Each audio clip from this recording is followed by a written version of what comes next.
Dans le prochain épisode d'Ici tout commence, Jasmine manque de révéler toute la vérité à Clotilde lors du lancement du Festival du Goût.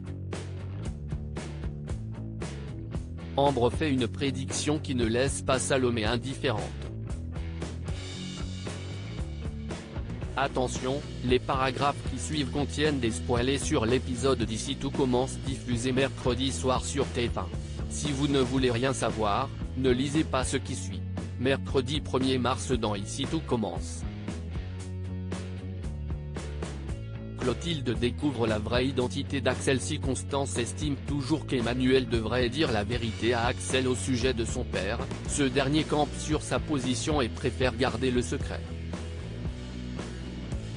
À l'atelier, Axel avoue à Jasmine qu'il n'a pas vraiment la tête au Festival du Goût car il appréhende de travailler avec son oncle, du moins tel qu'il le considérait jusqu'à présent. Jasmine le laisse en lui souhaitant bonne chance lorsqu'Emmanuel. Ce dernier est venu avec Théo au cas où Axel ne se sentirait pas capable de le seconder. Mais le jeune homme compte bien honorer son poste. Théo en profite alors pour témoigner son soutien à son cousin. De son côté, Jasmine s'entraîne avec la chef Armand. Celle-ci remarque que la jeune fille n'est pas à fond dans le travail et la pousse à se confier sur ce qui la préoccupe. Jasmine avoue qu'elle s'inquiète pour Axel qui a récemment découvert l'identité de sa mère biologique, une certaine Lucie Clément. À l'atelier, Rose lance la première journée du Festival du Goût face à la presse régionale. Elle présente le chef Tessier, ainsi qu'Axel comme étant son neveu. Quand la présentation commence, Emmanuel se réfugie derrière les fourneaux, tandis qu'Axel fait preuve d'aisance face aux clients pour leur expliquer leurs recettes et répondre aux questions. Pendant ce temps, Clotilde fouille les dossiers des premières années dans son bureau afin de retrouver celui d'Axel. Sur une photocopie de sa carte d'identité, elle découvre qu'il est né en avril 2000. À l'atelier, Lola et Philippe sont heureux de voir leur fils évoluer dans son élément. Ce dernier les invite à goûter la création qu'il vient de terminer. En les observant tous les trois ensemble, Constance abonde finalement dans le sens de son mari, admettant qu'il ne vaut mieux rien dire au sujet du père d'Axel. À la fin de la journée, Emmanuel félicite Axel pour son travail. Il ne regrette pas de l'avoir choisi comme second.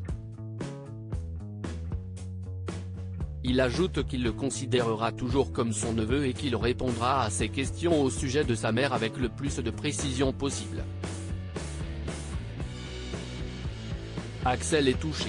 Il est ensuite rejoint par Jasmine, à qui il raconte le déroulement positif de sa journée. Le jeune homme remercie sa petite amie de l'avoir encouragé à ne rien lâcher. De son côté, Clotilde appelle sa sœur en urgence pour lui faire part de sa découverte. Axel n'est autre que le fils biologique de leur père, Auguste Armand. Ambre fait une prédiction à Salomé à la colloque des Marais Salants. Ambre tire les cartes à Deva. Ambre prédit à son amie qu'elle va cartonner lors de sa journée avec la chef Cardonnay au Festival du Goût.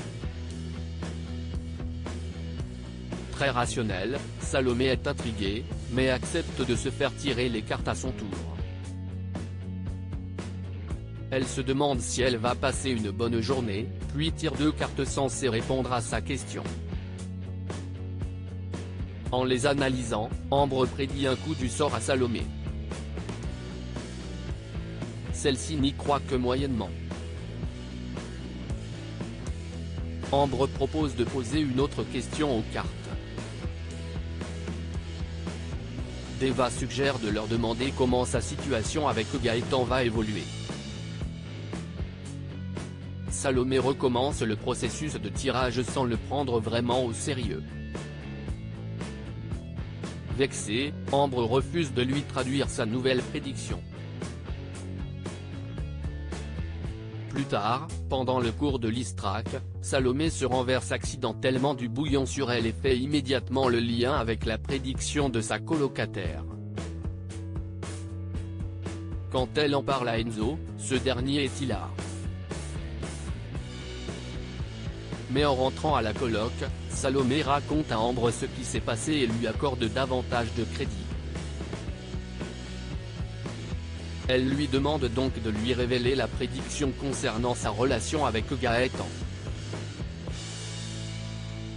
Ambre lui traduit le message des cartes. D'après elle, leur relation est sans issue car ils sont trop différents. Salomé ne veut pas y croire. Hortense fait une rencontre inspirante au double A, un vieux monsieur se présente pour obtenir la table qu'il a réservée. Hortense se rappelle l'avoir eu au téléphone lors de sa réservation. Or, Elliot ne la retrouve pas et accuse Hortense de ne pas l'avoir validée. Il propose alors au client de s'installer au bar le temps qu'une table se libère. Pour se faire pardonner, Elliot et Hortense offrent au client le dessert du jour. Ce dernier leur raconte qu'il s'était promis de venir au double A avec sa femme et qu'ils ne l'ont jamais fait. Maintenant qu'elle est décédée, c'est une façon pour lui de lui rendre hommage. Il conseille donc aux troisième année de vivre leur vie intensément et de ne pas se disputer pour des bêtises. Très inspiré par cette rencontre, Elliot s'excuse auprès d'Hortense pour leur broutille au sujet de la validation de la réservation. Il retrouve le vieux monsieur assis sur un banc, en train de faire une sieste. Ce dernier leur conseille à nouveau de ne rien remettre à plus tard. Hortense achète des carnets et des stylos pour elle, Elliot et Mehdi. Elle les convainc de faire une liste de choses à faire pour ne rien regretter, puis de réaliser chaque point de leur liste respective ensemble.